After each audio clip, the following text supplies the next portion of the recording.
Hello, and welcome back to my channel. My name is Sarah. I'm currently going over the Gene Keys.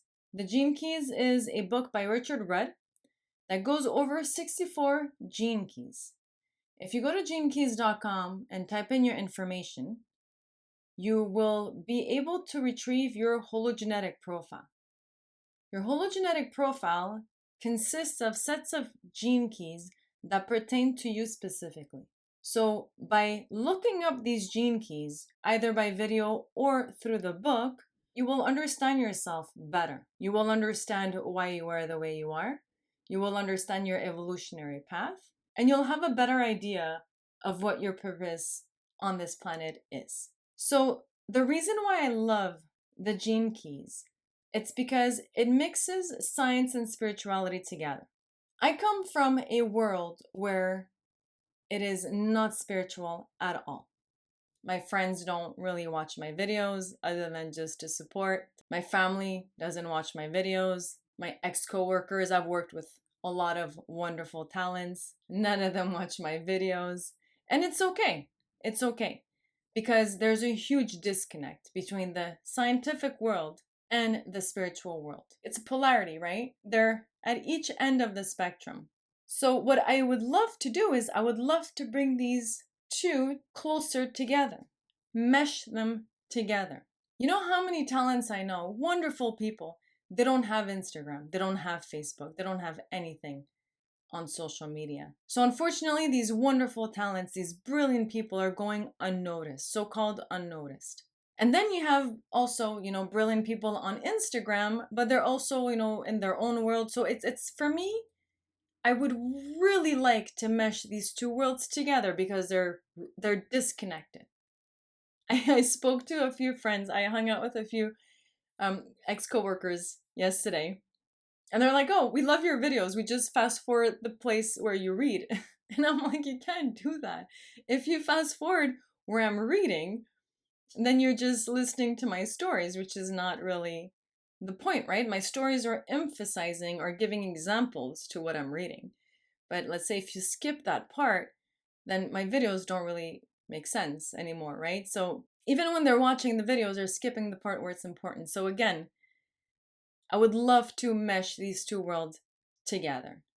So before SpaceX, I worked for Ed Webbush. Now, Ed Webbush is the founder of, and may God rest his soul, he's passed away today, but when he was alive, 63 years he ran Webbush Securities with his family. Eric Webbush ran the sister company, and Gary Webbush ran Webbush Securities, downtown Los Angeles. So we were about 1,200 at the headquarters. We had about 7 to 8 floors of the Webbush building, and we had 100 offices nationwide. So Ed Webbush would wake up, take the train, and come to work downtown LA. Bright and early, suit and tie. All the men had to wear suit and tie. And of course, in office areas, the women, they wear dresses with heels, and, we all look good. It's not a place where you can show up in your PJs, even if, let's say, you're in a cubicle or an office all day. Everyone dressed impeccably at that company. So I was the executive assistant of Gary Webbush, 6'6" man. These people were German background, so very, very tall people. Even Ed was 6'6", 6'7". It doesn't matter that he was like 80 years old. He was very tall and in great shape. And again, very sharp, and ran that business so well. So well. Again, everyone has their thing, Ed Webbush couldn't waste food. I don't like to waste food either, but for someone that was worth $500 million, he would not even throw away bread until it wasn't edible anymore. So not cheap. Everything was high-end within the company, but he was very frugal. He would not throw away things for no reason. So again, very respectable man. I enjoyed working for him. 63 years he ran Webbush Securities. So Gary Webbush is the president, and I also took care of Rich Jablonski, which was also the president. We had two presidents in that company. So I took care of both of them, and I took care of the entire company. Because what do I mean by taking care of the entire company? A lot of people think assistants go get the coffee. No, no, no. We do that as well, but we also run the company at the same time. So when you're at the level of Ed Webbush, when you're at the level of Gary Webbush, Rich Jablonski, you make high level decisions only. And this is what Tony Robbins is talking about when he says you have to build companies that are self running. That means if, let's say, Gary would disappear for a week or a month or whatever, the company would still run on its own. So that's why when you're at the president level, you only make high level decisions, which is yes, no, this and that. That's all. That's where all your focus must go as the leader of, an entire company. So that means whoever that would come to see Gary or Rich Jablonski would have to go through me, which means that 70% of the time I'd be able to handle the problems. So let's say somebody has a problem with human resource. I would take the person's hand, go to human resource, talk to the human resource manager, and handle it. So, first line of defense, I take care of it. Second line of defense, if I cannot take care of it, I will find the department manager that will take care of it. So if it's an accounting issue, if it's like with the salary, or if it's a legal issue, would go to the legal department. Whatever issue from that department, I would handle it with the manager. Then if I cannot handle it and the department manager cannot handle it, then it would go to Gary or Ed Webbush. If Gary cannot handle it, then it goes to Ed Webbush, the founder. So these are the levels. And that's why when I say I ran these companies, I literally ran these companies. And I made sure that everyone had their coffee, the coffee machines were working. We always had the best, equipment, because you can go to coffee machine companies and say, give me a bunch of free coffee machines. And I promise I buy my coffee through you instead of going to these other competitors that you have. And this was enough to sign contracts with the best coffee machine companies out there. And we would get these for free as long as we buy our supplies through them. So everything in life is negotiable. This is the number one rule in business. If two people don't see eye to eye, they communicate. They communicate their problems and then they resolve it. That's why communication in the world is so important. So important. Straightforward communication as well. Open communication, and then you can resolve the problem. Not only that, we make sure that the presentations are ready for these people, because we would create the presentations. We would make sure that everything's printed, put in the binder. They're ready for their meeting. They're not late for their meeting. We made sure that they ate. If the meeting's going a little too long, I would order the food and bring it into the meeting. Bottom line, as an executive assistant, my job was to do everything in my power to make sure everything would run smoothly. So again, from feeding them to running the company, anything you can imagine would go through me. And I loved doing that.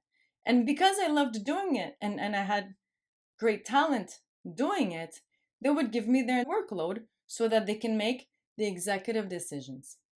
So this is why Ed Webbush loved me, because he saw I did everything from the heart. Everyone knew me, and everyone knew that I would be able to solve their problem. So Ed loved me so much that he asked me to be in that commercial with him, which I accepted, because as you can see, I felt very awkward in that commercial. That was back in the days where I did not want to be in cameras. I did not want anything recorded. But again, you don't say no to Ed Webbush. So of course I took the honor, I accepted it, and I did that commercial with him.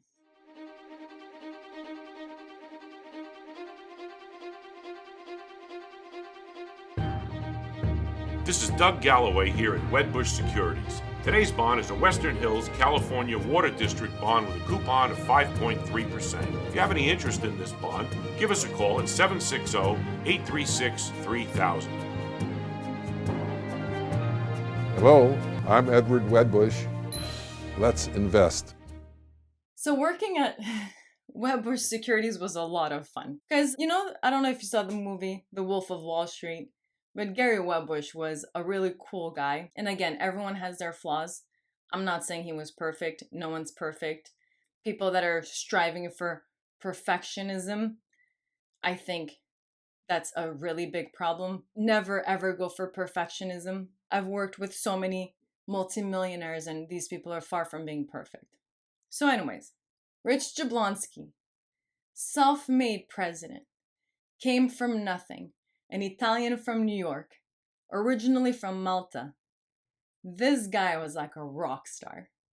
Again, self made. So, one president's self made, the other president is the son of Ed Webbush. So, you can see the dynamic. They got along very well. Everyone got along very well. And it was a lot of fun. But I noticed the style, the management style in each of them. So that was Webbush Securities. By the way, I signed NDAs in all of these companies. So I can't speak about operations. Legally, I'm not allowed. So that's why I don't talk about SpaceX operations. I don't talk about Webbush Securities operations. I don't talk about the architects. I also worked for the architects that built the Wilshire Grand Hotel, a $3 billion project. 5 companies came together in order to build that. And I was the executive assistant of the headquarters that managed this entire project. So that's another company I worked for. But again, I don't speak about the operations of how I ran those companies. I speak about the dynamics of the companies. So again, Webbush Security, very cool place. That place, the financial world is a different beast. Absolutely no one spiritual there, but a wonderful experience. So you always go towards the energy that appeals to you the most, no matter what. So if it's health, environment, no matter what. So this is one thing that I feel bad, because after COVID, everyone started working from home and all these companies are crumbling. They're all sectioning out. Like, people don't need to come to the office anymore. So then we don't have the dynamic of, the synergy of everyone working together. We don't have the supervision, of people working from home. So there's a huge disconnect. I was talking to my ex-coworkers yesterday, and huge disconnect. A lot of these legacy companies that have been around for like 100 years are all crumbling, and it's sad to see. But again, it's the new world coming up and the old world crumbling. So hence why I really would love to connect these two bridges together, because science is incomplete without spirituality, and spirituality is incomplete without science. So it's important to mesh these two together. I think it's a very powerful world if we can understand both side of the spectrum. So this is a little, general summary of only the last 3 companies that I worked for.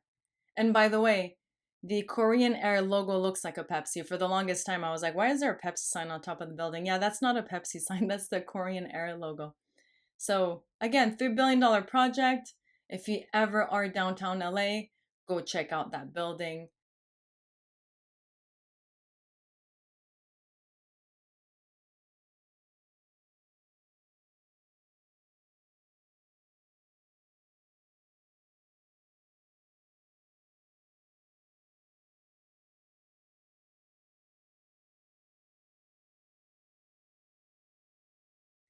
All the latest technology from Korea, like the elevators don't have buttons, everything's automatic. I went to China for 3 months, like 20 years ago. I visited all over Taiwan. I went to Hong Kong, Kowloon, Shenzhen, and a bunch of other places in China. I was there for 3 months. I visited everywhere. And I remember 20 years ago, we would have these elevators that didn't have buttons. It's literally, they know what your floor is. So, you swipe your card, just like a hotel. It takes you specifically to that floor only, so that you don't really wander around on other floors when you're not supposed to. So incredible. 20 years ago, they had that in Kowloon, and they had that in Hong Kong and Macau, and Korean Air brought that to the Wilshire Grand Hotel, downtown LA. So again, super high tech, incredible building to visit. I've worked for so many more. I've worked for a bunch of startups. I've worked for companies in Orange County. I've worked for companies in Boston, Massachusetts, and Montreal. Like, I've worked for a lot of companies. And again, when you have the eagle's view on the whole company, you become like a manager. You just manage, you manage. So this is why I'm good at noticing issues, holes in the system, and I'm trying to patch them. Because what happens when you have an issue in a company? That's an opportunity for you to patch that hole. So when you patch the hole properly, not just, a little scotch tape so that we can get on with our day today. No, no, no. When you see there's a disconnect in the system and the processes within the company, you fix that. And after about a year of fixing all the holes within the company, it becomes self-running. Now, this is for all the companies I've worked for. It doesn't matter if it was the entertainment business, digital information display. I've been in telecom, I've been in manufacturing, I've been in logistics, call it, name it, I've worked in it. So they all work in the same way. As soon as there's a disconnect, as soon as there's a hole, you patch it, you make sure that that problem doesn't occur again, and within a year, you literally have no more problems. Everything becomes minuscule and automatic after that. And then it becomes self-running. So again, it doesn't matter what product you're selling. It doesn't matter what you're outputting in the world. The foundation of all these companies are the same, no matter what. And that's one thing I noticed within the 20 years of running at the highest level possible, these companies being really tight with these families. If you ever read the book, The Millionaire Next Door, your typical millionaire, you would never know they're millionaires. Out in the public, they don't really dress up. They drive regular cars. They live in regular houses. It's incredible. And these people are millionaires. So that was always my environment. They say you're the average of the 5 people you hang out with. Well, I always hung out with presidents.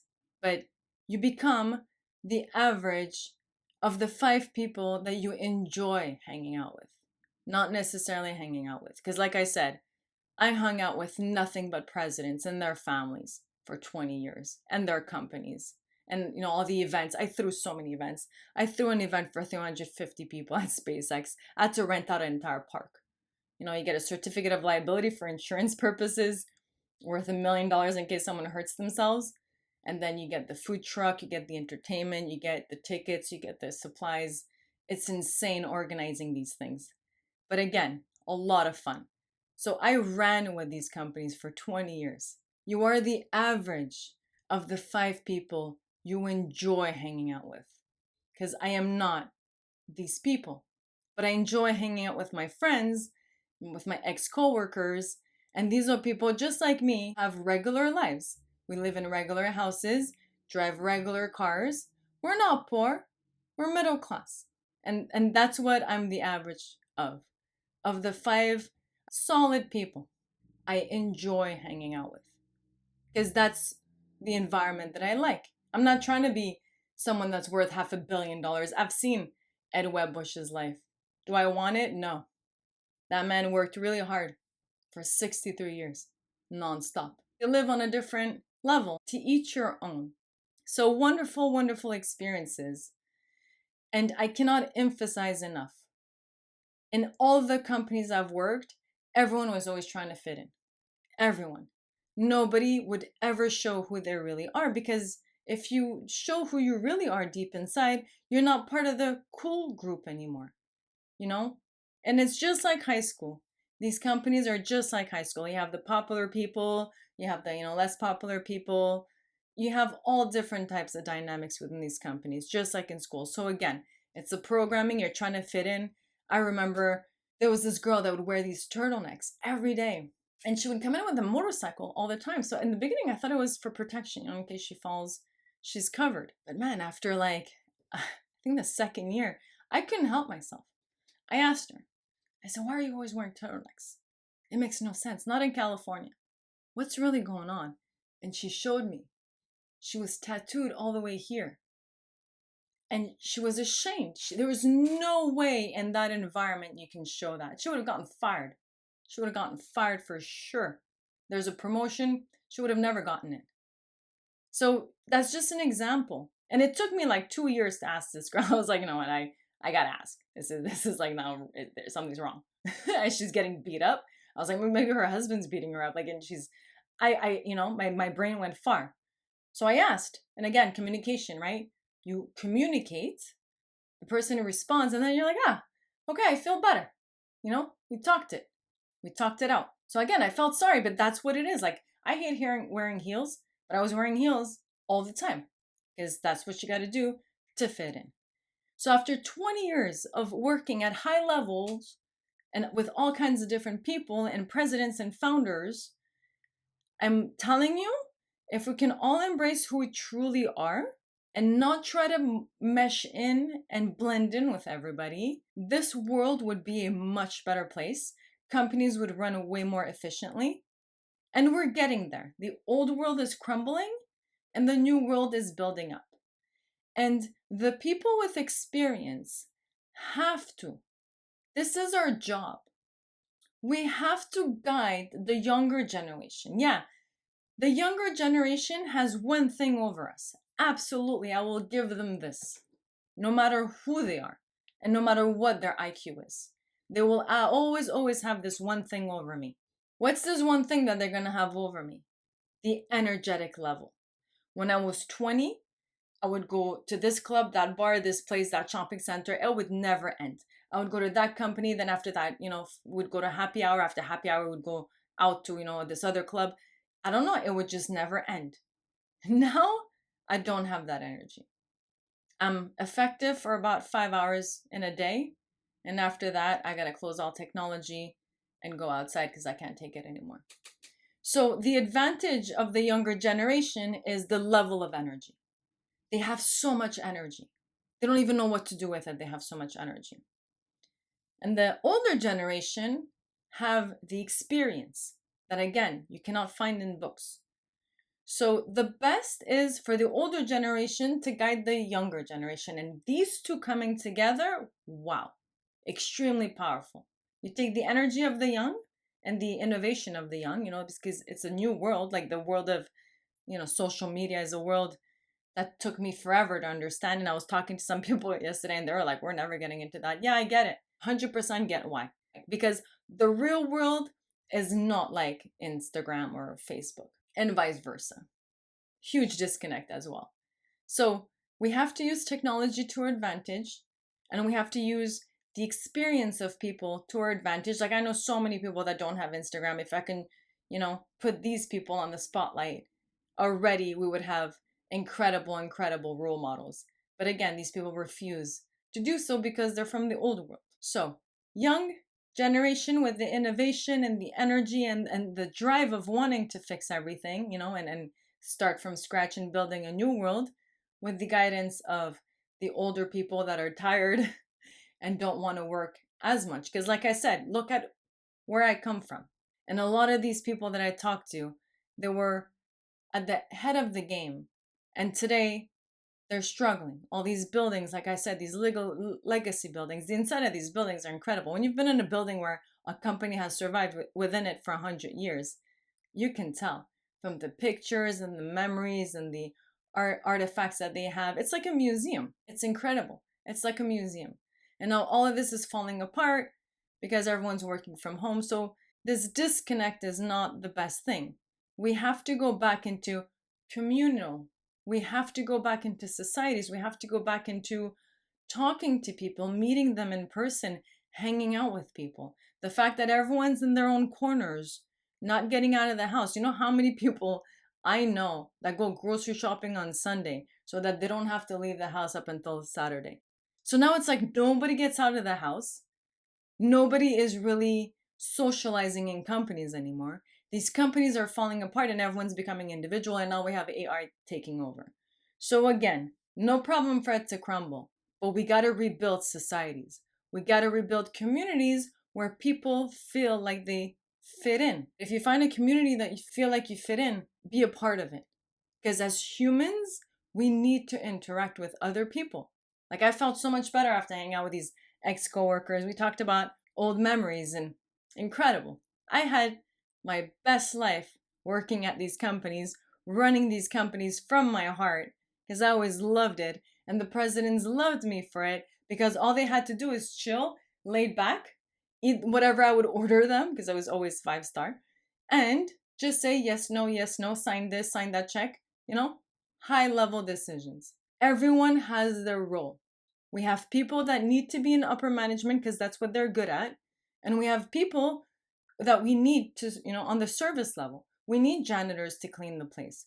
We need restaurant servers to feed us so we can keep going. Everyone in society has a very important role, no matter where they are on the ladder, because we all work as an organism. And that's why these companies do well, because they're living organisms running on their own for generations and generations within these wonderful families. Ego's point of view on how the world works, and people on the floor running the operations. Everyone is needed from A to Z for the whole thing to work. So, today's my second brother's birthday. My middle brother, I have 3 older brothers, but my middle brother that lives in Canada still, is its birthday today. So I want to wish him happy birthday. I'm hoping he's watching this video, but if he's not, I'm going to call him. But happy birthday, Babak. So his name's Babak. My brothers have like ethnic names. I got lucky with Sarah. My mom loved Sarah, so she named me Sarah. And thank God, 4 letters, short and sweet. My brothers had like complicated names, so I kind of saw the torture that they had while growing up, in French schools they were called. They would mess up their names and stuff, so it was funny. But just a little example. In English, mine's simple, but just as an example. In English, it's Sarah. So, hey, Sarah, how's it going, Sarah? Super chill. In French is Sarah. Hey, Sarah, ça va bien, Sarah, right? Sarah.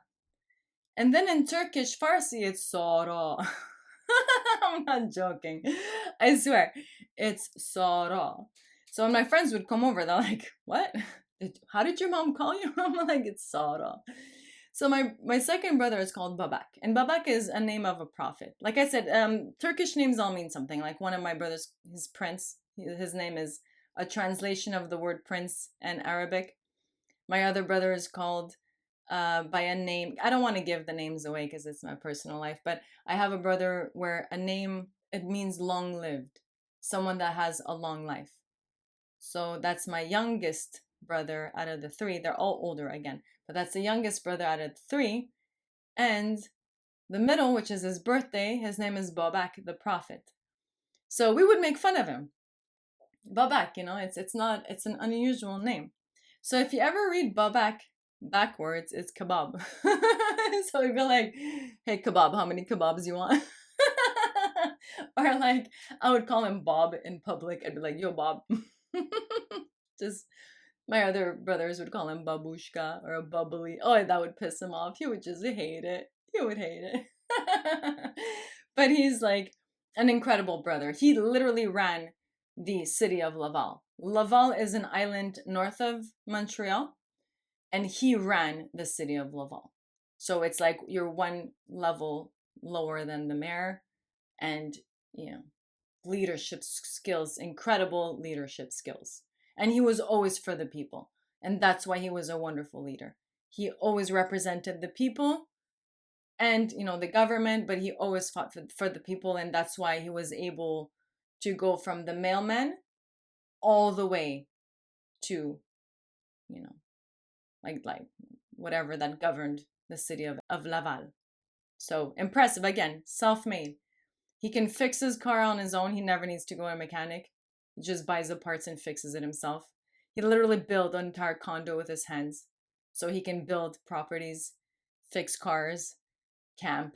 He's actually touring the world with his van. He built a incredible live-in van because now he's retired and he's touring the world with his wife. So I always looked up to him. He's the only brother that got married with kids. I have my other brothers that got married, but none of them have kids. He's the only one that has an amazing life, a life that I want, definitely. So props to my second brother. Although we tackled him a lot growing up, we made fun of his name very much so growing up. He's an incredible, incredible human being, an incredible role model. So I love him and I wish him an amazing birthday today. Gene key number 27. So gene key number 27. Let's start. Food of the Gods. Programming partner, 28th gene key. Codon ring. It's part of the ring of life and death, which consists of gene key number 3, number 20, number 23, number 24, number 27, and number 42. Physiology, sacral plexus. Amino acid, leucine. So, the 27th shadow, selfishness. Please don't skip over this part and try to suck it up and sit through it. Just like that you can understand what I'm trying to say. But anyways, if you want to skip it, but this is really important. So, the 27th shadow, selfishness. The mathematics of love and selfishness. The 27th gene key is truly vast in its implications at a planetary level. It governs the structure of the food chain, the preservation of gene pools, both human and animal, and is key to understanding the precise mathematical laws that maintain an overall balance between the different species on our planet. It even controls the subtle shifts and changes underlying global climate and the weather. The ancient Chinese called this 27th hexagram of the I Ching nourishment, with good reason. It represents a built-in planetary law that rules all sentient life. To give is to receive. Seen from a higher level of frequency, the 27th shadow of selfishness is a distortion of this fundamental law. When we look at nature through a microcosmic lens, we see that all the different systems on this planet are interconnected. All life forms and matter, both organic and inorganic, are essentially porous at the subatomic level. There is an entire mathematics of giving and receiving that unites all forms and is primarily based upon food. I love food. I love to eat. We are using the word food here in the broadest possible sense. If you are a bacteria, for example, your definition of food might be anything from gasoline to wood. The point is that life is a living chain of births and decay, of creatures living off each other and transforming one thing's death into another thing's birth. At the profoundest level, nothing exists unless it can be eaten by something else. We might refer to this principle within the 27th gene key as hologenetic. It is present in all creatures at a genetic level, but can also be replicated as a set of laws governing any and every system of life. In humans, for example, this law forms the basic thread of our morality, of what we consider good and bad. This 27th shadow of selfishness, in particular, is labeled as morally bad or undesirable. Through the 64 gene keys, however, all morality can be understood as simply the movement of frequency through a certain archetype. Seen in this objective way, there is no moral agenda. The 64 shadows are not bad, even though their external manifestations are usually labeled so. All forms on our planet are constantly evolving in frequency. So among humans, we see higher frequencies dominating in some places and lower frequencies in others. Selfishness is where this 27th gene key begins its evolutionary journey in humans. The so-called selfish gene has been a requirement for us to survive, particularly for blood ties and close genetic groupings. However, selfishness must be transcended in order for the next form to mutate out of this existing form of Homo sapiens. This is how the mathematics of nature works. As a frequency within a species reaches its zenith, it pushes and stretches that form to make a quantum leap. For some time, the new form needs the care of the old form, even though ironically, the new form will ultimately eradicate the old form. Selfishness then is a stage in our evolution that is in the process of being transcended at a collective level. If it weren't, humans would die out. This is not a question of morality. It is a question of evolution. When we look at our world today, particularly through the world media, we have a tendency to focus on the negative aspects of life. That is due to the general low frequency of mass consciousness. But as a collective body, we humans have already ascended far beyond individual or tribal selfishness. The structures that we have built into our society create opportunities for so many people to be fed and nourished than ever before. It is true that an enormous amount of the world population still lives in poverty and suffers from malnutrition, just as it is true that selfishness is primarily responsible for this. However, collectively, we have moved a long way from being monkeys. I don't know, growing up with 3 older brothers, I don't think so. I think we're still monkeys. We were definitely monkeys when we were younger. That's for sure. It depends on the dynamic you grew up in. Some people have have evolved out of the monkey level, and some people are still in the monkey level, But again, we need all types of people at all types of levels. And that's the beauty of this world.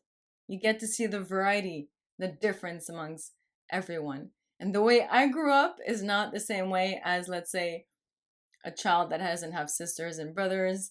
It's not the same way as a child, let's say that grew up in Europe versus where I grew up. So, you know, everything counts and everything influences you. So you become very different from the rest as a consequence.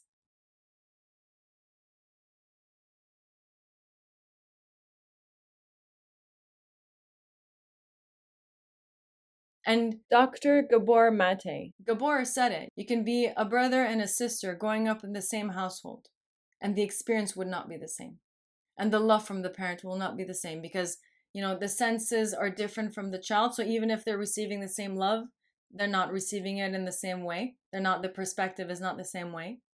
If, the parents, they tend to give love a different way to, the preferred child or the least preferred child, or, you have the child that's always funny, the child that's not so funny, the child that's doing good at school, the one that's not doing good at school. So the dynamics growing up is never the same for anyone, even if the 2-3 people grew up within that same family. And he's 100% on that, and I agree with him 100%.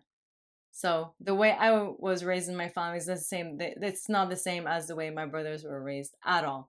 And that's okay because, all the nurturing while growing up, taking care of my brothers and cleaning in the house and feeding them. My brothers ate a lot. They would like eat 5 times a day, times 3, So imagine you're always in the kitchen cooking and this and that. So it affects your upbringing, but at the same time, I was able to take that nurturing and then nurture all these companies, Instead of my brothers, I would nurture an entire company.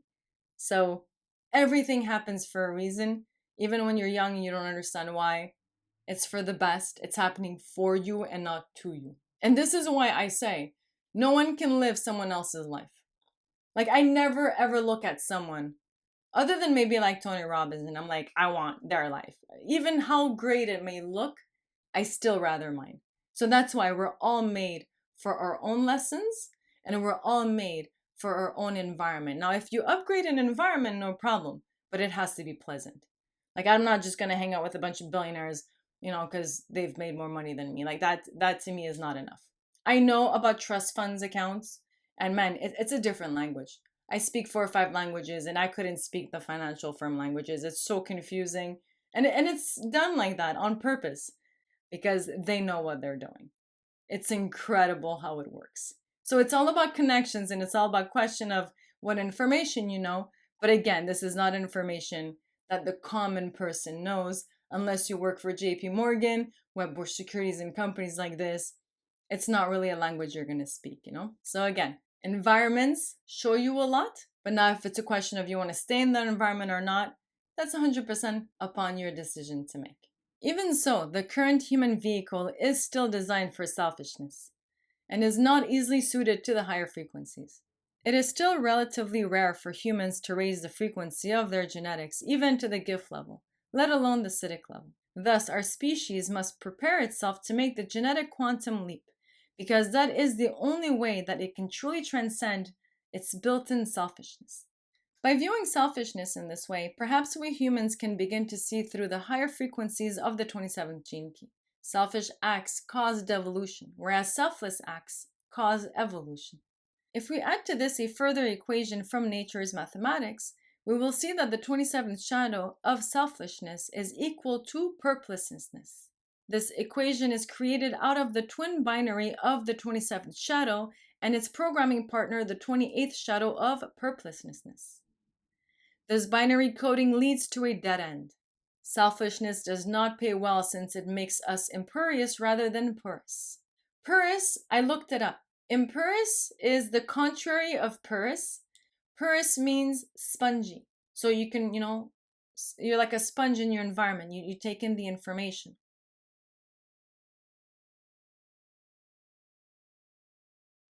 Impurus is when you're not spongy, you're blocked. So it's the contrary. So selfishness does not pay well since it makes us impurus. When you're selfish, you're closed up. You're not open-minded. You can't think of, different solutions. It's more like me, tunnel vision. So you are imperous rather than purus. In the long run, it closes down the possibility of our being nourished, whether by food or love. Selfishness cuts us off from the collective. Even though it may ensure individual survival, in order for our species to take the next evolutionary leap, survival must become absolutely communal. And again, 100%. We are not made to be locked into our houses for a whole week, 2 weeks, without ever coming out, without ever interacting. And this is what's happening right now. However, we're going to go back into communities once we see that we're starting to become unhealthy and, the environment is suffocating us. We need to start getting back to the societal life, to communal life again. So again, everything happens for a reason. It's mathematically correct to the T, because you have to go through the darkness in order to find solutions for the light to come in. So perfectly made. As an aspect of the chemical family known as the ring of life and death, the 27th shadow reminds us of the cosmic forces of creation and destruction. Every shadow is destructive and leads to death, whereas every gift leads to life. It is only at the highest acidic level that life and death are finally transcended. If people wonder how come I don't tie my hair, it's because I get a headache. I'm convinced that hair is like an antenna, so I gotta let it fall wherever it wants to fall. If I suddenly tie it, I get a headache. I have a lot of hair. Even if I tie half of it, whatever, it doesn't matter. It stretches my brain or the skin on my head. I don't know. I can't explain it. It just gives me a headache. So if people are like, how come she doesn't tie her hair? I am convinced that hair is antennas. The real society, these girls in Germany would have these like super long hair and then they would, tap into different dimensions. I believe it. I believe it. And like that survey, where they took Native Americans, they were like super good at throwing these arrows, and then they would shave their heads, and then they were like, they can throw arrows anymore, So I believe it. I believe it. But I am not saying that the people that don't have hair don't have these gifts. Like Bashar. Bashar has a shaved head and he's channeling. Lee Harris, and these people are way ahead of the game than me. So again, it's not a question of I have antennas and they don't. No, no, no. It's like that experiment where they take the leaf and they cut it, but the energy, it's still there. So if you cut these leaves and you put them in energetic scans, it shows you that the member that you cut is still there. The part that you cut is still there. So even let's say if you don't have a head full of hair, I still believe the energy is out there. So again, it is what it is. Or else my mom tells me. My mom, she's watching these videos and she's like, I don't care about what you're talking about, but fix that hair. That's embarrassing. Fix that hair. I'm like, okay. I'll fix the hair. Just fast forward through it. Just make sure the hair is good. Each of the codon groups function collectively across the entire gene pool to establish a field of frequency that pervades and influences the whole planet. Because the 27th shadow is bound to the other gene keys in this codon ring, it is easy to see the true nature of selfishness. Through the 24th shadow, we can see how addictive it is. Through the 3rd shadow, how it sets up chaos. And through the 20th shadow, how it requires an absence of basic human awareness. Through the 23rd shadow, we can see how complicated selfishness makes life, and finally, through the 42nd shadow, it is rooted in the false expectation that it will bring an end to suffering. So, if you have this gene key in your hologenetic profile, and you're in the shadow of selfishness, and again, we're not judging, certain people that are put in certain environments will get out of the shadow quicker, even if it's not in their hologenetic profile, because of the environment. So it's genetics, environment, and the way you are brought up that's going to affect how quick you're going to come out of these shadows. So brilliant. Science meets spirituality. So spirituality is not realistic without including the realistic world, which is our world today, which is very scientific based. So once you mix polarities into one, you get the whole. So, 27th shadow. You have the 27th gene key in your hologenetic profile. And you happen to be an introvert. And you happen to be in the shadow of selfishness. How would you manifest the repressive nature? So what's the repressive nature of selfishness? you would become self-sacrificing. The repressed nature of this shadow manifests as self-sacrifice, in the sense of giving away your personal power rather than giving from your heart. You give to others, but without any natural sense of boundary, which either leads to your being taken advantage of or to a feeling of resentment from the receiver. The laws of life state that there must be a mutual beneficial exchange in order for a relationship to remain healthy. The repressive nature is afraid of its own dark side and tries to gloss it over by expanding all its energy on others. Such self-sacrifice also contains a subtle trace of guilt. The frequency of the giving does not come from one's true heart and can only be received in a manner in which it is given, without real gratitude. Giving in this way causes more harm than good, because you inevitably deplete your own resources and gradually wear down your own health. So the repressive nature basically says, you're self-sacrificing. You're taking away from your energy to feed others, but you're not doing it from the heart. So anything that's given out that's not from the heart has an expectation. And as soon as you have an expectation, it's over. Because, look at it this way. Sometimes I cook 3-course meals for certain, friends that I have. And I'm doing it from the heart, I'm like, oh, I'm going to cook you a bomb meal. But then I find out that the person just wanted to go out and grab like a burger or whatever, So I'm like, well, I don't know. I guess if you prefer the burger, of course I'm hurt. Like, it's no point of me cooking, right? Because it's expectation. I'm not doing it from the heart. If I did it from the heart and the person said, you know what? I don't feel like eating vegan today. Today I'm going to go get myself a burger. I'd be like, all right, let me just wrap everything up and put it in the fridge, right? That should be my reaction. But sometimes I'm like, but I cooked all this for you. You don't, oh, okay, no problem. So that's why you can't do things out of expectation. Even if you think it's going to make that person happy, they might not see it like that. They might not even care. Like you going out of your way to cook.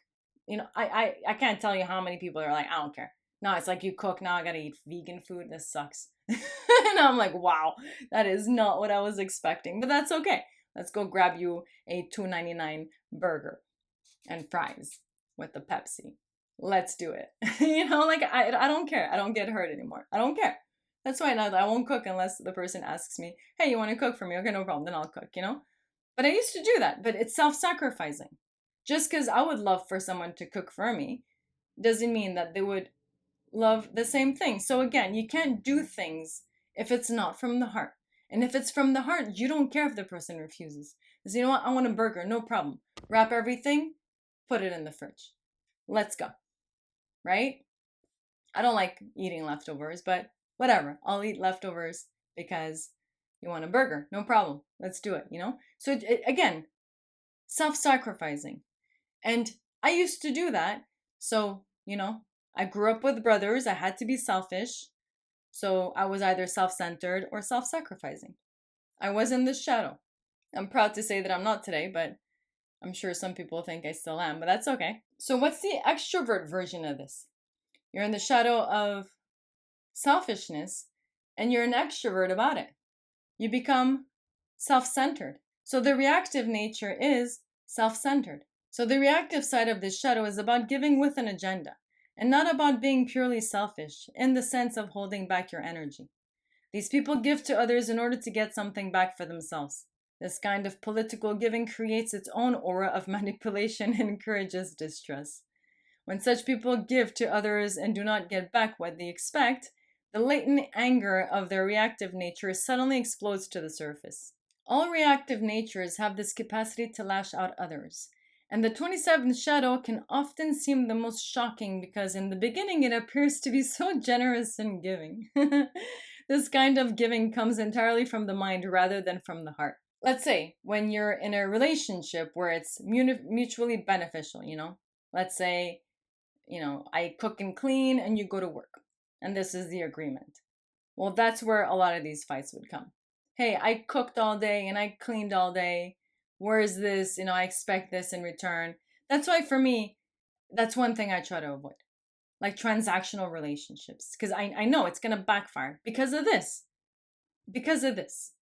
There's always going to be, I give you more, it's not enough because it's transactional, right? You're giving, but again, it's not from the heart. You're giving with expectations. Now, it's not self-sacrificing. It's not like, oh, I cooked all day and now, I don't have any more energy. It's not that. It's more like, I'm going to cook for you, but you're going to pay the bills. And then if I cook 5-star and you forgot a bill, now I'm going to lash out on you because, hey, I keep my end of the deal, but then you can't keep, So again, not good. Not good. You have to give from the heart. It has to be from the heart. It's like, oh, people are like, oh, you're not tired of taking care of these animals? And I'm no, because it's always from the heart. I know that if I don't feed these animals, they will die. They're not going to complain, hey, you didn't feed me. No, they're going to just wither away and die. So I do it from the heart. It has to be from the heart, or else I wouldn't be able to keep it up, If you do it for another reason, you can't keep it up. But it's like the mother or the father and the children. It's unconditional love. No matter how difficult it is to raise the children, you're going to always be there for them no matter what. So, the introvert, the repressive nature, self-sacrificing, gives too much of their own energy and then resent. And the reactive nature is self-centered. It's all about me, so I give in order to return. So again, these two won't work. You eventually learn to get out of the shadow of selfishness and hit the gift of. So the 27th gift is altruism. You go from selfishness to altruism, and that's how you come out of that shadow.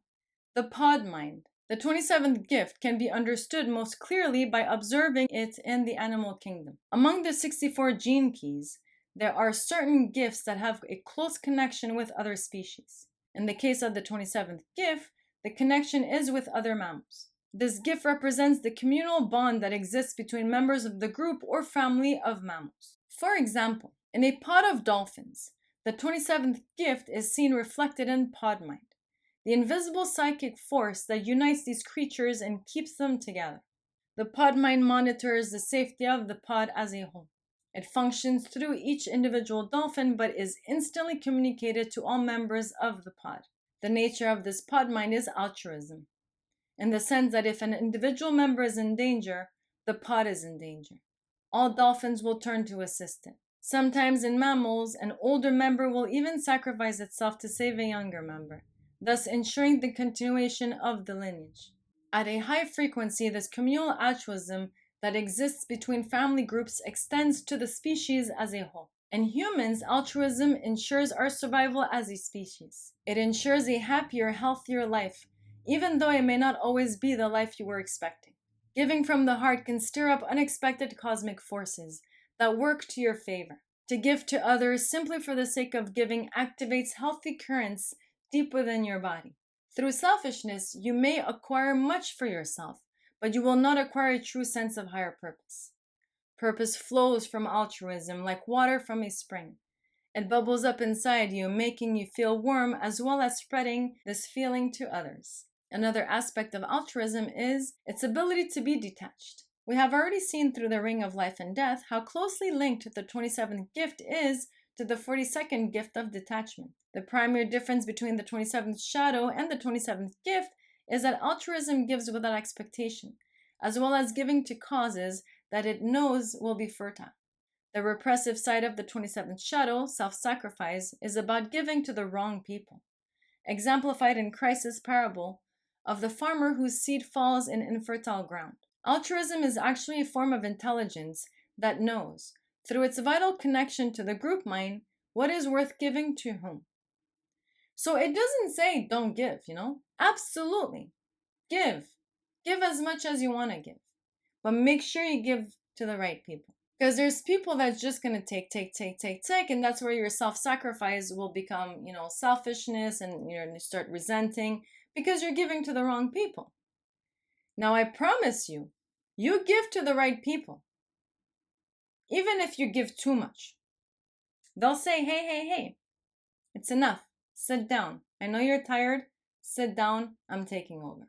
So it's way easier to get out of the shadow when you're giving to the right people, because when you fall into the self-centeredness, when you fall into the self-sacrifice, they're the ones getting you out. They're the ones saying, you know what? You got to come out of the shadow because I care for you And today you've given too much to me. You need to lay back, and I'm going to take the rest. And that's where the group elevates everybody within the group. So again, it has to be to the right people, because you can give to the wrong people an entire lifetime and you'll be stuck in the shadow for a long time, because you're going to be like, I know, I'm giving, I'm a great person. But no, not really. You're giving to the wrong person. And now you're self-sacrificing, and now you're depleted, and now you resent people because you gave to the wrong person. So again, everyone has its place in a group. If you're in a group and you're giving and you see that no one's receiving, that means you have no place in that group. That means you have no purpose in that group. That's not your group. Get out of that group, find another group, give to the new group, and you'll see it'll be from the heart, because now you know that you can be vulnerable with a new group. You can give as much as you want, and by the time that you're depleted, they're going to get you out, and they're going to reinforce you with their energy for you to charge back up. So again, very important, the environment you put yourself in. It does not feed victim consciousness. Essentially, it supports the empowerment of individuals through a process of deep communal bonding. The 27th gift's ability to give in a detached way also means that these people are willing to bend or even break laws or moral codes in order to give others the support that they need. When caring comes from the heart, it has no trace of morality. Absolutely. You know how many fights I had to break apart? I could have just kept walking, but no.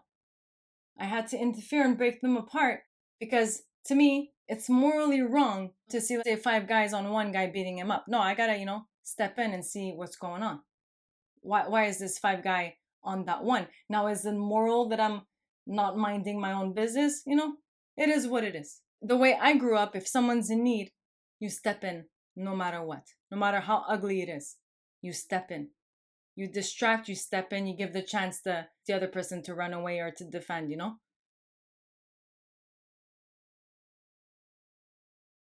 Morality is out of the question. When you see someone suffering, you step in. Is it moral? Is it non-moral? No. When you go from the heart, if your heart speaks, tell yourself it's moral automatically. If your heart says it's okay, it's immoral. Because the heart is connected to this energetic field.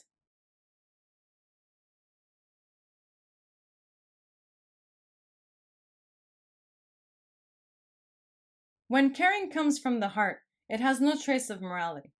This kind of caring is akin to a parent looking after its child. And indeed, this 27th gift has much to do with the education and nurturing of children. Those who have children of their own understand this urge to protect their young at a genetic level. It is one of the strongest forces on our planet, because it has such a close resonance with all life forms. This gift also has much to do with natural 7-year cycles. The 7-year cycle is the foundation of the educational and nurturing process.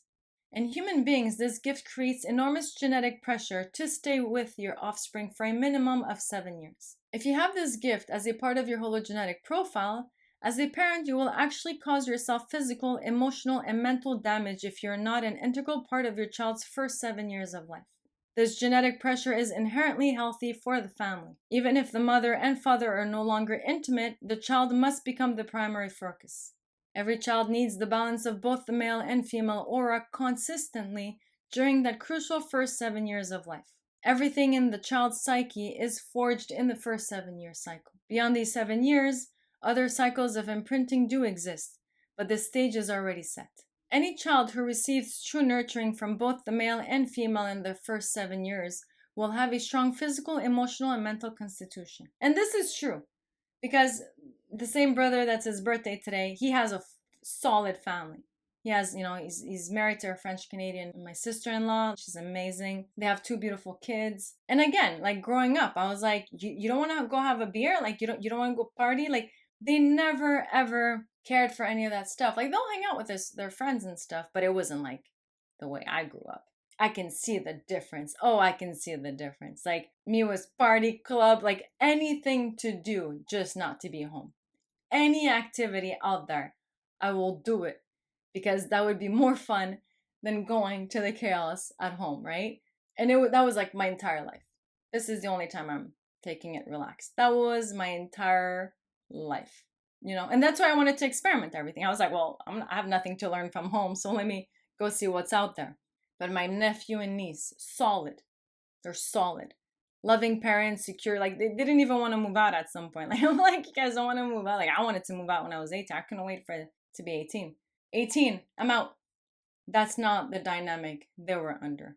Solid, no jealousy within the family. They would share chores. Like, I couldn't believe it. Solid family. And that's what I want, like when I meet guys and I'm like, I'm not gonna even last a month with this person. I just cut it. I cut it because I don't want to reproduce my life. God bless my mom's soul. She gave me the best life in the world. Best life. And like I said, I would never exchange my life with anybody, even if they're worth billions of dollars. I would still not exchange my life with them. So God bless my mom's soul. She did an amazing job. An amazing job with my life. And again, I love the fact that my life was fun packed like that. I love it. That's why I tell people to each your own. But I don't want a headache of reproducing that again. So whenever I will have kids, whenever I'm going to have a kid and have a family of my own, it's going to be solid. I refuse anything else but something solid because I don't want to reproduce that with my children. Although, again, I would never change my life because, like I said, I had like a rock star life. And that's why I can't have like their typical routine life because I would die. I would die out of boredom. And I don't want that life. I don't want the boring life of every day, same routine. I want to keep my rock star life and have rock star babies with a rock star person, rock star life. Amazing, adventure filled, packed.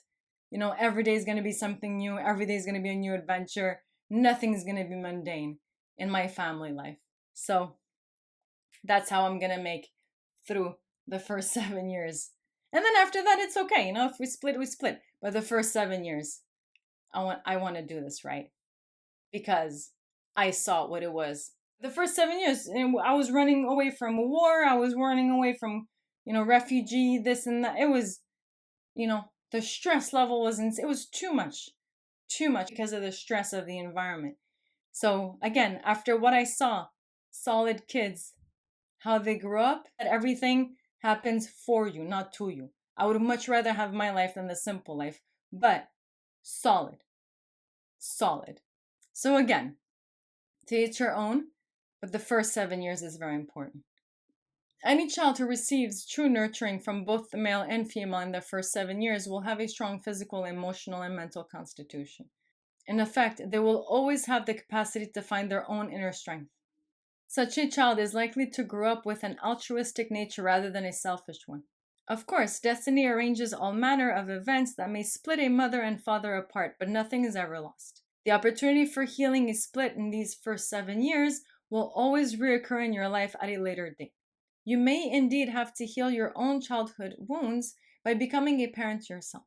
All relationships give us the opportunity to heal old wounds through sustained nurturing. This is in fact the secret of a happy relationship. If you are not content in your relationships, it may be because you have not nurtured yourself fully. A relationship provides this mirror.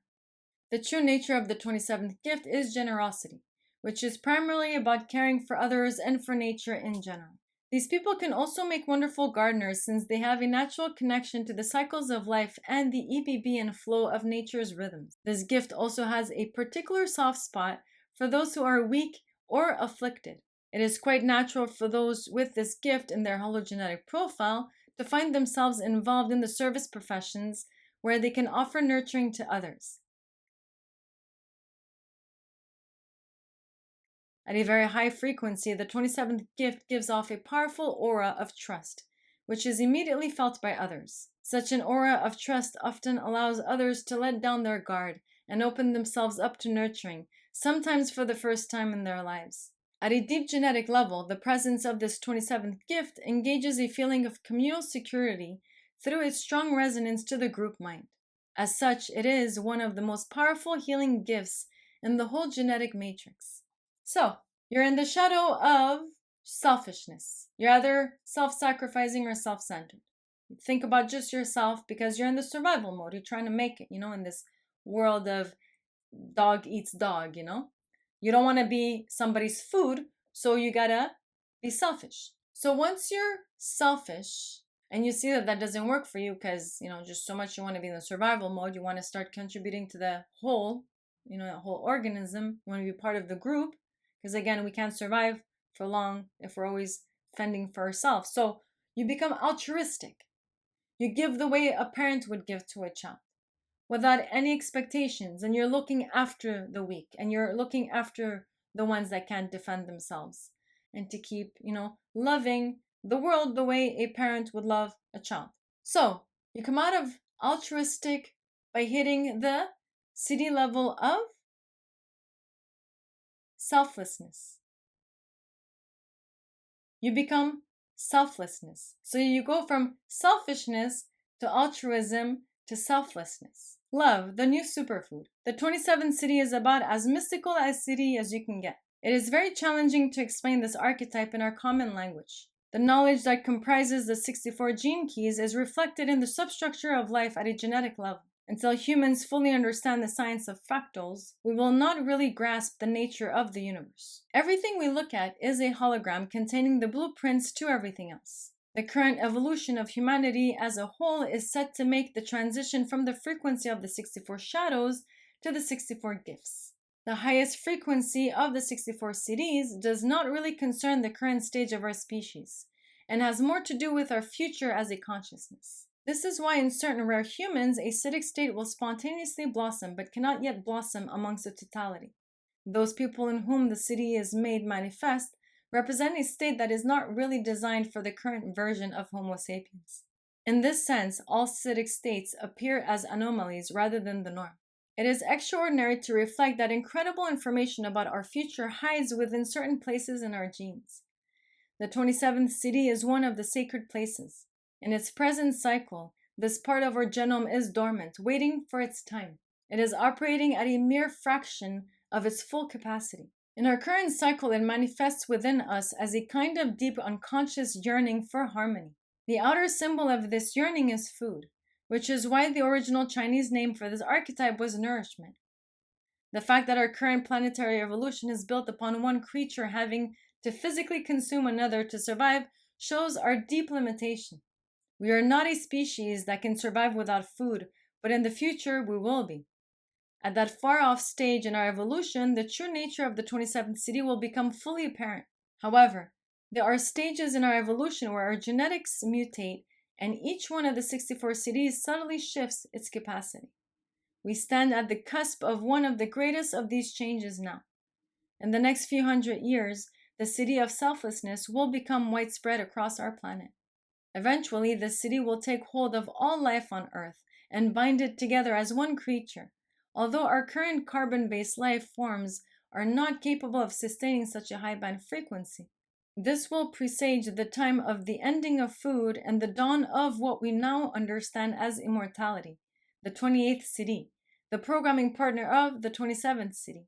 From where we stand now on the evolutional ladder, this future stage seems like science fiction. When humanity stands in its truth, devoid of any sense of self, true planetary awareness will dawn.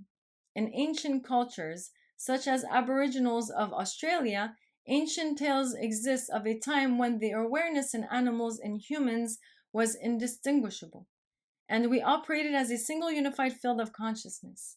This is the direction in which our human species is headed. And it's true because, Turkish people are known to eat a lot of meat.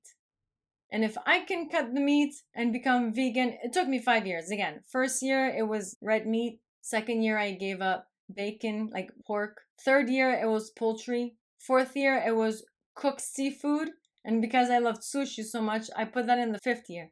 So the fifth year I gave up raw seafood. So it took me a 5-year transition to become vegetarian and then another year to become vegan. It wasn't easy, but we're all creatures of habits. And if you take a diet that suits you, I'm not talking about exceptions, but generally we can sustain with a pescatarian diet, a vegetarian diet, a vegan diet, and still remain healthy. Technically, we still can. When I did that transition, I also changed with my diet.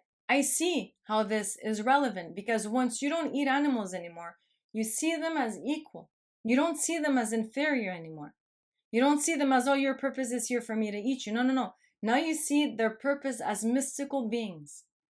Birds, give you news. Like, cats shoo away bad energy. Dogs are faithful and loyal. Like, they're your protector. Like, every animal has its role on this planet. And trust me, their role is not necessarily to be. Certain animals we just caged all their life. We're not letting them be just so that, they can nourish us. I noticed this, when I moved to America, and that's why I changed my diet after moving here. I didn't have that diet in Canada. And I know a lot of people don't like this, but this is what I tell people. You have the population of California, which is 35 million, entirely is the same population as Canada. So you have a physical country that's bigger than America, but the population is equal to one state. So in America, there's 350 million people, right? We got to feed all these people. And most of these people eat more than 3 times a day. So feeding this population has created mass production. Like we used to get our milk in Canada, and I remember the cows seemed happy, they seemed legit. They were wandering around. Like I've seen slaughterhouses here. It's not like anyone's fault, we got to feed everybody. So now it became mass production. And when the strawberry is this big, and when your grape is this big, and the quality goes away. So when I was eating meat here, I had trouble. I was like, you know what? Europe is not like this. Canada is not like this. This is an America thing, and it's a big problem. The quality of meat for regular people. And I'm not talking about the ones that go shopping organic at Whole Foods. I'm talking about your everyday person. The quality of meat is really bad. So I gave it up. I was like, for me to live here, I'm going to be unhealthy if I eat like everybody else. I got to listen to my body and do what my body likes best. And since then, I stopped aging. Like everything has worked for me. So again, to each your own, but evolution means we have to adjust to the environment. We have to adjust to the environment. Like if I go somewhere where there's nothing but seafood, I'm going to eat seafood. I'm not going to say I'm vegan. I'm going to starve to death because I got a mission in life to save everybody at my own self-sacrifice. No. If I go somewhere, meat, I'm not too sure. I'm sure I'll find something else. But if let's say they're serving me fish, I'll eat it, It is what it is. Because you have to adapt to your environment. And that's what success is. Like I said, what is the sweetness of life is the middle point of everything. Not too much, not too little. The middle point of everything. And if the middle point of a certain day means I'm going to eat a fish, no problem. I'll eat it because that's what the environment is adjusting me to. So I believe that humanity will one day again see eye to eye with animals, and the superiority complex will diminish. The superiority complex will diminish amongst classes of people, because even still today we have certain groups of people that look down on other groups of people because of ethnicity, because of superiority complex, whatever. I see it every day, And we're also doing that to animals. Like I'm better than you and therefore I'll cage you and I'll abuse you because I can. So that's going to go away. That's going to go away because animals and humans are going to be unified again. One more time before the end of our evolution, because we have to. We have to be one organism. We have to be all one in order to do that quantum leap. And we can't do that quantum leap if we still have that superiority complex and we're in the selfishness shadow. So everything happens for a reason, and this is an amazing CD. At a higher level of reality, we will in essence become extinct. We will no longer experience ourselves as a separate species, but will function more like a neurological network for Gaia, the Earth. By taking a walk through each of the 64 cities, you may see the pattern of humanity's eternal quest to meet its divine nature. There have been many different paths towards God. One of the greatest of these paths is the path of service, known in India as Bhakti Yoga, the path of compassion. Also known as the doctrine of harmlessness, this 27th city of selflessness has manifested in the lives of many saints throughout history. This is not really about being a do-gooder. There are those who try to help others for the wrong reasons, out of the selfless desire for recognition or to cover up their own deep pain. Selflessness is an absolutely pure yearning to provide succor to others. So I had to Google that because I was like, succor to others? So succor means assistance and support in times of hardship and distress. I would have never known. There is no trace of self-consciousness in it. Such people have made a quantum leap, and the civic energy available to them is enormous. They can work in situations that normal people would find impossible. Despite endlessly giving themselves to others, they don't become depleted but are continually nourished by the refined currents of aura of love surrounding them. The mathematics of love are built into the structure of all life, but only when we discover these laws will human beings realize their highest potential. Inherent in the 27th Siddhi is a realization of the divine law of philanthropy, the love of humanity. Philanthropy unlocks the secret of free energy because it gives selflessness selflessly, of itself, and it gives intelligently. To give without awareness is charity, but to give with awareness is philanthropy. The 27th Siddhi knows how to distinguish between that which is alive and that which is decaying, and it gives unremittingly to that which is alive. At the Siddhic level, the 27th gene key becomes capable of miraculous healing. As long as there is an ounce of life force within something, the vast love coming through the 27th Siddhi can revive it. Because this Siddhi draws upon the entire bioenergetic field of Gaia, it has the capacity to heal any disease or sickness, so long as an indwelling awareness is aligned more strongly with life than with death. This reminds me, I saw like these doctors in China remove a tumor by like humming and like intention and going like this towards the body part. Like you see it on the scan, the tumor disappearing. We can look into her body and we can watch her cancer disappear in 3 minutes in the presence of the language that heals. What you will see is the woman is awake, she is conscious, she has no anesthetic, she believes in the process, she believes in what is happening. And there are 3 practitioners who are trained to create the feeling in their bodies as if the woman is already healed. And then on the computer screen, we will see 2 images. One image is before the healing, and one image is actual time, real time, so we can see the healing happen. And while the healing is happening, you will hear the practitioners chant. Over 8 years, the center has successfully treated more than 180 types of illnesses, including bladder cancer.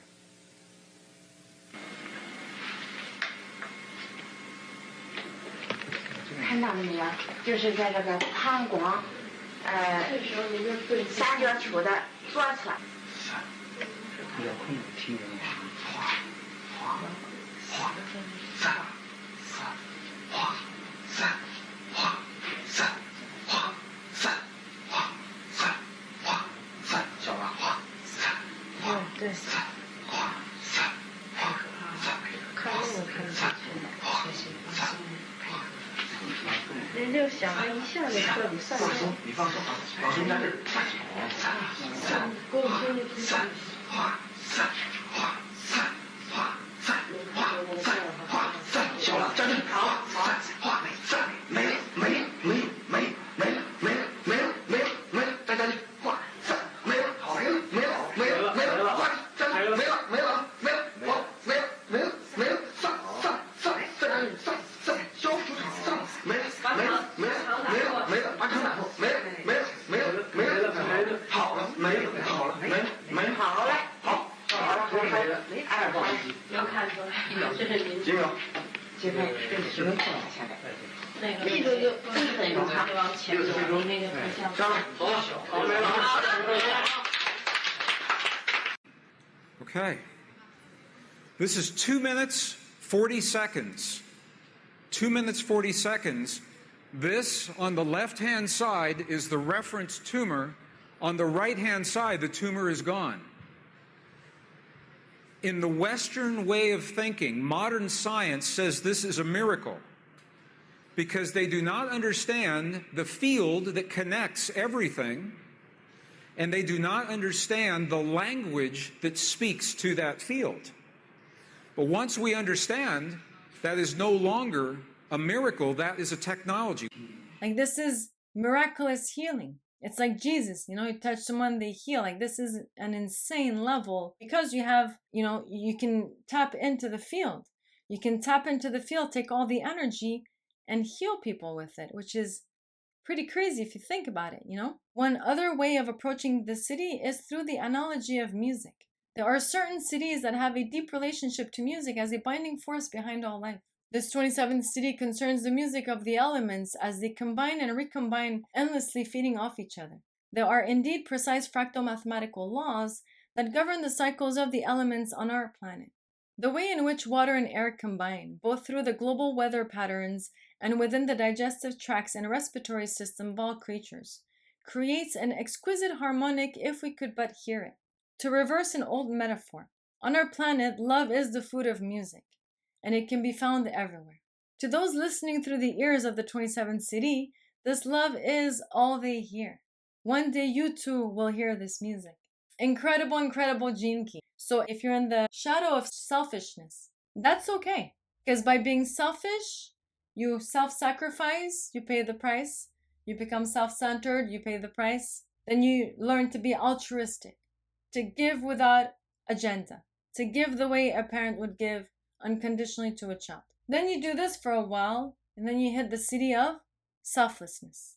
You're so selfless that you have access to the energetic field because now you're one with all the creatures, energetic forms. You become one with the energetic grid, and then you can access that grid to literally heal people. So again, evolution's going towards that city. We might not see it in this generation, we might not see it in the next generation, but this is guaranteed. So the sooner you can adapt to different environments, the sooner you can adapt to different foods or just change as a person, the easier it's going to be to transition through the hard times of life. You are what you eat. And the more you can adapt, the better it is. And again, all the creatures on this planet, if nature eats nature, wonderful. It is what it is. But what we have done to the planet is horrible.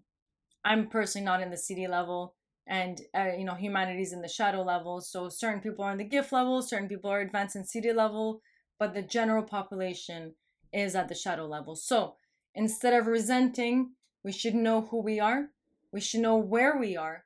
So like that, we can have the map of where we're going. And once we have the map of where we're going, just like a GPS, it's easier to get there because we need the map. It's like driving aimlessly, hoping I'm going to hit the destination. Although eventually I will. Even if I run out of gas, I'll go put more gas. Eventually I'll keep asking people and get there. But it's better to get there with navigation, which is this book, with a map. So like that, you can get there faster, more efficiently without using too much energy. So again, that's why I love the gene keys. You can see where you are on the scale of your spiritual journey. Adjust if you want to, and then don't adjust if you don't. If you're like, you know what? I'm almost at the gift level of all of these. Perfect. Congratulations, you're doing great. Keep going. But if you're seeing that you're, I'm in the repressive side of all of these shadows, then you should tap into your spiritual side more so that you can evolve the spiritual side. Because you can be a master of the matrix, of the 3D world, of the scientific world, and want to grow spiritually. And this is going to help. So again, I would love for this information to be public. If everyone that I know would know this, they would feel better about themselves. They wouldn't, beat themselves up of why did I say that? Why did I do that? Why did I quit that job? No. Y'all did it because that's what you wanted to do. There's your roadmap. So again, thank you very much. Thanks for listening. Thanks for encouraging. Thanks for your feedback, whatever feedback I can get. Because like I said, absolutely nobody in my life watches these videos other than logging, liking, and then clicking off. Or be like, hey, that day you looked tired. You're okay. Oh, that day you looked great. So these are the comments I'm getting, which is not the comments that I want feedback on the material. So unfortunately, these people are fast forwarding through the parts that I'm reading. But again, my point is not to tell my life story. My point is to tell stories to make these CDs, these gifts, and these shadows more relatable. So Thank you. God bless every single one of you. Ciao.